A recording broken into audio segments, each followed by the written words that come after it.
Welcome to Inside the Indians, your source for insider information on the Tribe. Stay with us as we bring you the latest about the players, managers, and people behind the scenes at Victory Field.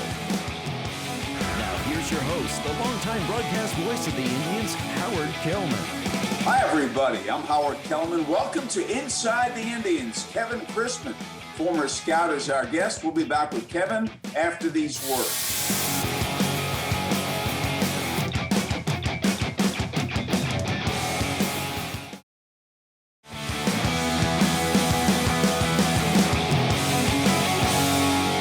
Christman is our guest this week on Inside the Indians, longtime San Francisco Giants scout, a baseball lifer. Kevin, tell us what you're doing these days. I know you're still involved with the game.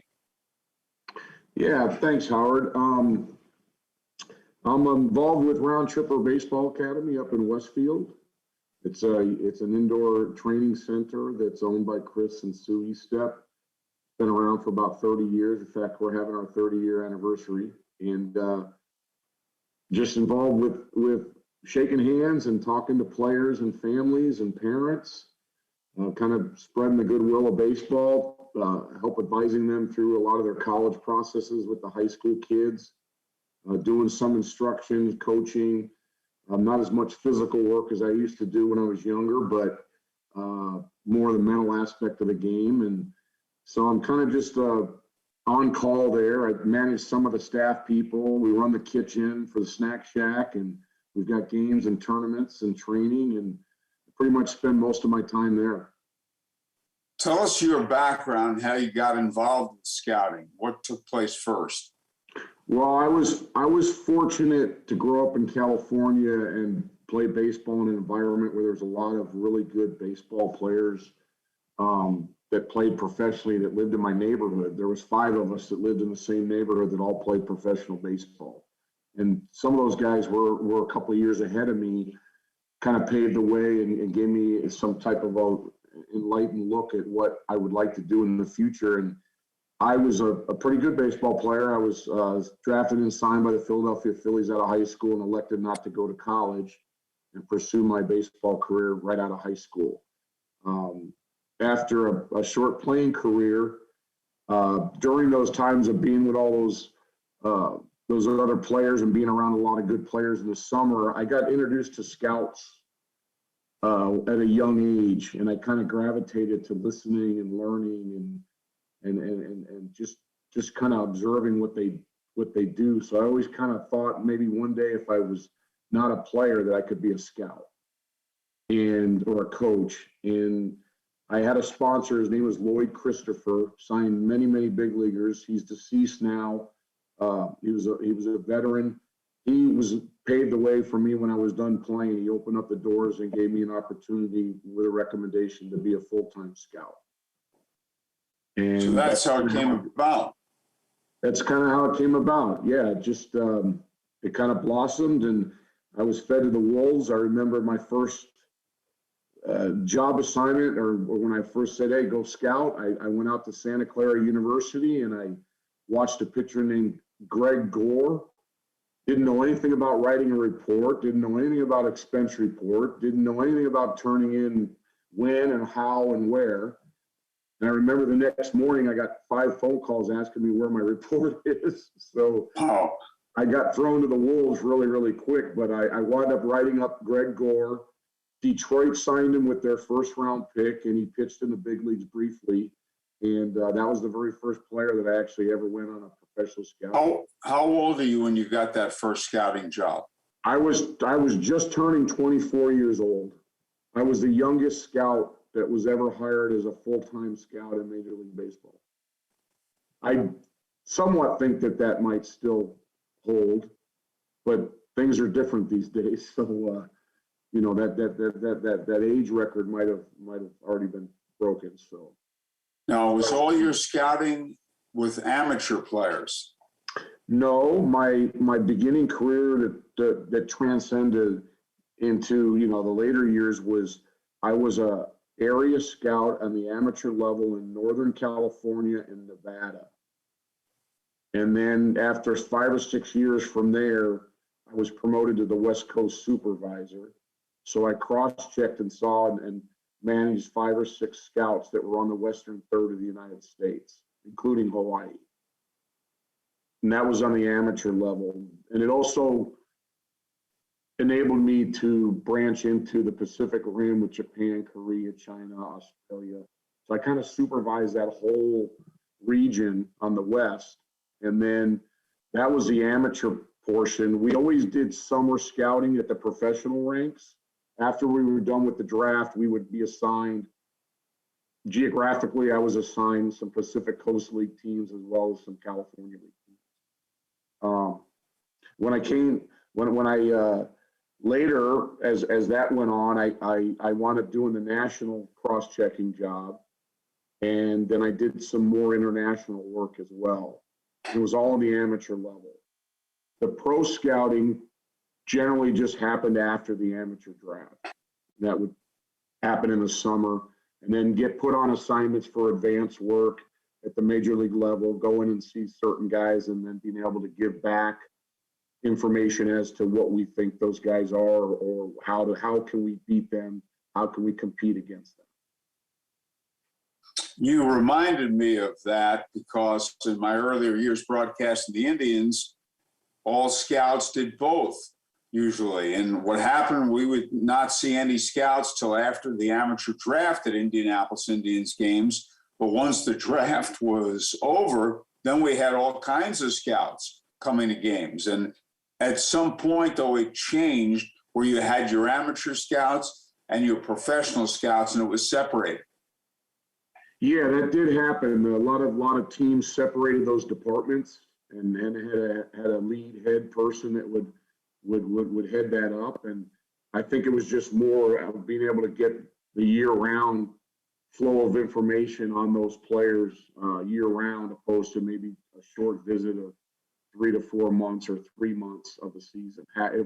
It would increase. They'd have coverage for the 6 months opposed to the 3. And then when weather hits and stuff like that, you're even farther behind if you didn't have a full staff. We'll have more with former scout Kevin Christman. This is Inside the Indians.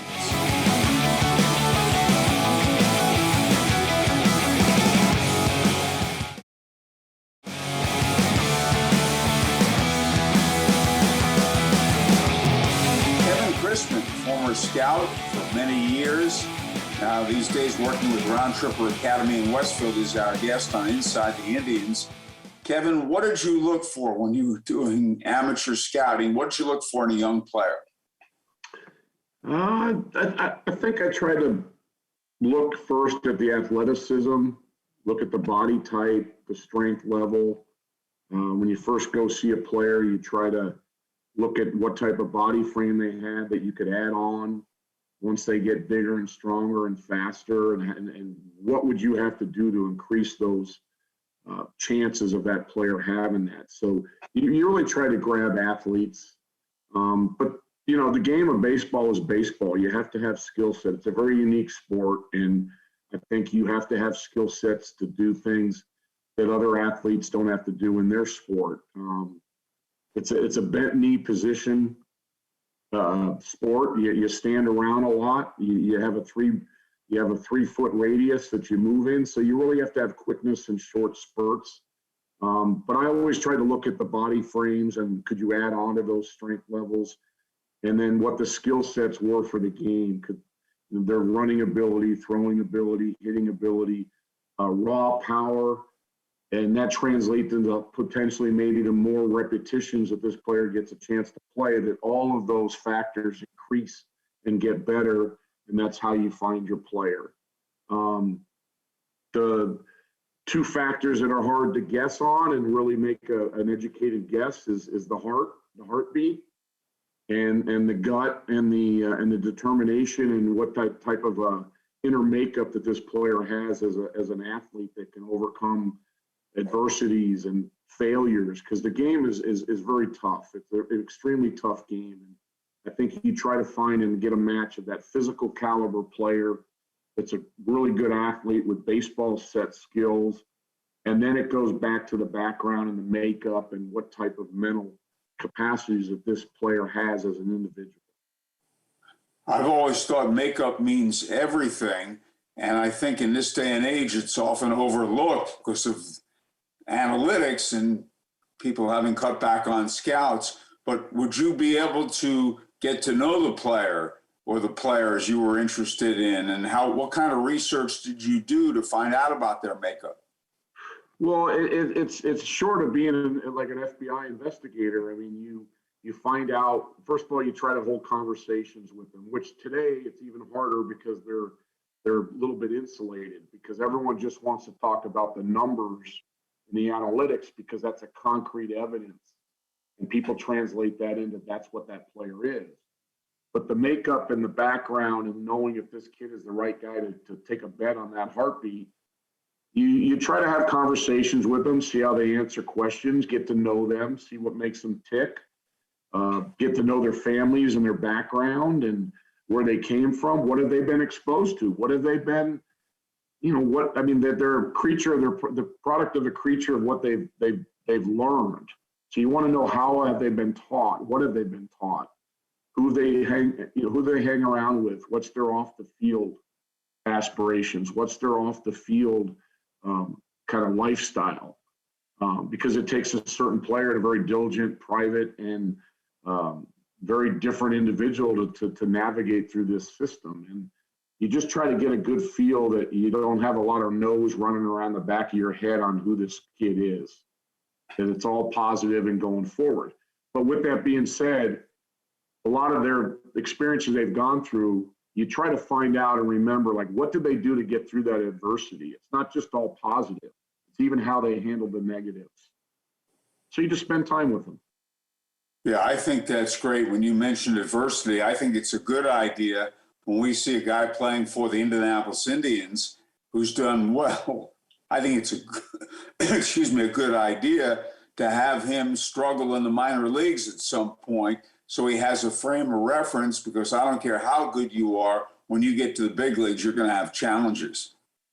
Yeah, that it's for sure, and I think those are things you don't want to overlook. Those are the measurables that the analytics cannot measure. They may get the outcome, they may get the raw score and the raw intangible number, but it's still the heartbeat that a human being has to see with their eyes, feel it, be there, see how their reactions are. It's not just the successes and how they react. A lot of it's just how those pitcher may get a bad break, an error behind them, a bloop hit. Now it's bases loaded. How does he react to those things? Does he fold? Does he rise to the occasion? Does he dig deep? So there's just it's a kind of an accordion effect when you're really watching an athlete in baseball play. It changes dramatically. And I don't know if Pete Rose would have gotten a chance in this day and age with the analytics, because Pete Rose was not considered a prospect. He had tremendous determination. He had tremendous heart. And he also had great self-confidence. And those things helped make him the player he was. And he also never gave away an at-bat, no matter what the score. But in this day and age, he might have been overlooked completely, just like in terms of pitchers, guys who don't throw as hard can be overlooked in this day and age. Yeah, it's a challenging factor that a lot of scouts today that are in the industry have to go through. And I think it's something that gets very, very overlooked. But look, they're cloning and shaping what they want the player to be and how they react and what they're becoming. We can sit here all day and talk about negatives of the game, but the positives is the players are bigger, stronger, faster. They have more physical tangibles. To me, the game's the same. It's just how it's being scored as far as the evaluations and what's important for each organization. They have their own kind of model that they follow. And there are players out there in the past that probably wouldn't make the grade only because they're not in that box. I never, personally, if I go forward with this conversation, I always try to, you're in the box. I mean, good information is the right information. And all information is good because you use it for your advantage. But I've always kind of leaked out of the box in my career in scouting. We'll have more with Kevin Christman. This is Inside the Indians.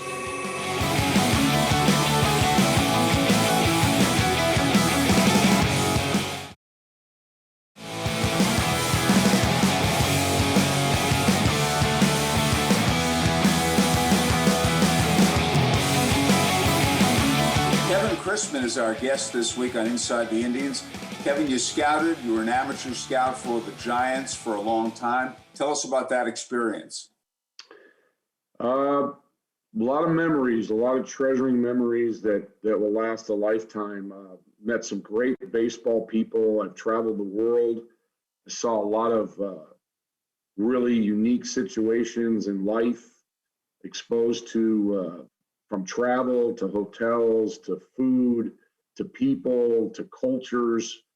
It was. I mean, I look back on it and I just wonder where I've traveled and the miles and the stories and the things that I've met from sitting on an airplane next to a person that has nothing, doesn't know anything about baseball, and I don't know anything about what they do. And somehow by the end of the flight, I have a better understanding of what they do, and they have a better understanding of what I do. And so those are the fun times and the memories that you learn, and running into people and stories and memories. And there's a lot of great people in baseball, great in the culture that I would visit. So it was just a really good experience for life. I mean, I could take away the job. The job was productive. You sign baseball players, you win championships, you get rings, you sign guys that they're naming their babies after you when they get older. So yeah, I'm very blessed and fortunate that I did experience what I did. And if you gave me an opportunity tomorrow afternoon, I'm on it. I'd do it again. I have no reservations about jumping back in this. Now, when I met you, it's about 10 years ago, maybe a little more. You were scouting, and you had several states that you scouted for with the Giants. How did that go, and how'd you handle that? Yeah, Michigan, Indiana, Ohio, Kentucky, Tennessee. At one time, I had Illinois, Wisconsin, Minnesota, and Iowa on all of that at one time. But you just get in the car and you go to games. You show up at the ballpark. There's no rock unturned. Many miles driven, many miles flying. You're at ball games. You have to be at the game to learn something, and you just keep bouncing from place to place. You get leads on guys the summer before. You try to follow up with those priority on those guys, and then as you hear in the wind things happening with other guys, then you jump on that and you pulsate to that. The way the game has changed with pitchers is such emphasis on velocity and radar guns. I know you certainly, when you scouted, you carried a radar gun with you, but it's gone from pitching, changing speeds, hitting spots, to throwing as hard as you can. Yeah, I mean, if you look at the pitch counts, they're up, injuries are up, wear and tear's up, and I mean up in numbers. And I'd like to see the analytics of why are we going 3-2 counts on every hitter. Back in the day, once a pitcher got 2 strikes on you, he sniffed out the strike. He wanted to strike you out immediately. He didn't waste pitches. Nowadays, you kind of view it, it's more of a power game. It's more of just unleash whatever arsenal you have. I think it's a lack of control that these hard throwers have also. And it's like, okay, if I walk a guy, I don't care because I'll strike out the next guy, which I don't think is good. And just to make a point, as talented as Nolan Ryan was, he led the league in walks 8 times, and he would have had a much better lifetime record had he not walked so many people. Yeah, and I guess the opposite side of that would be Greg Maddux, right? So it's just the nature of the game. They're all winners. They're all big leaguers. So, but yeah, those are all correct. I think that's a correct statement. It is so unfortunate that so many scouts have lost their jobs. I always felt that scouts were the lifeblood of baseball, the lifeblood of the game.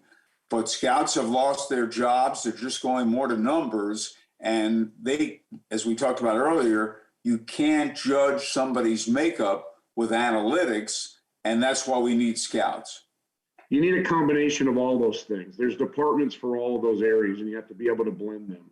So it's just that they've skewed it one side. It's more analytics, it's more numbers, and they got rid of the human element of what it is. And the other aspect to that, not to knock a baseball player, because it takes a lot of things to get to the big leagues. And it's a great accomplishment for a player to make it through. But players need to remember who got them there. Players need to remember who recommended them. Players need to remember the person that put his stamp on that player and pounded that table and said, I want this guy because he believed in him. Because that's what it is. It's a belief. It's a chance. It's a bet on the heartbeat. And there's internal people that are at the lower levels that have done that for players. They've paved the way, but they forget about them. And I hate saying that bitterly, but they do. Kevin, it's great speaking with you today. Congratulations on all you've accomplished over the years, and we hope there's much more out there for you as well. Thank you so much.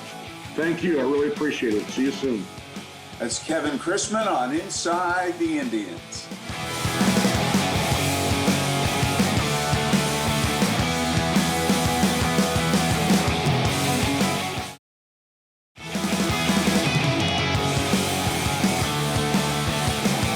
Thanks to our guest, Kevin Christman. See you next week on Inside the Indians.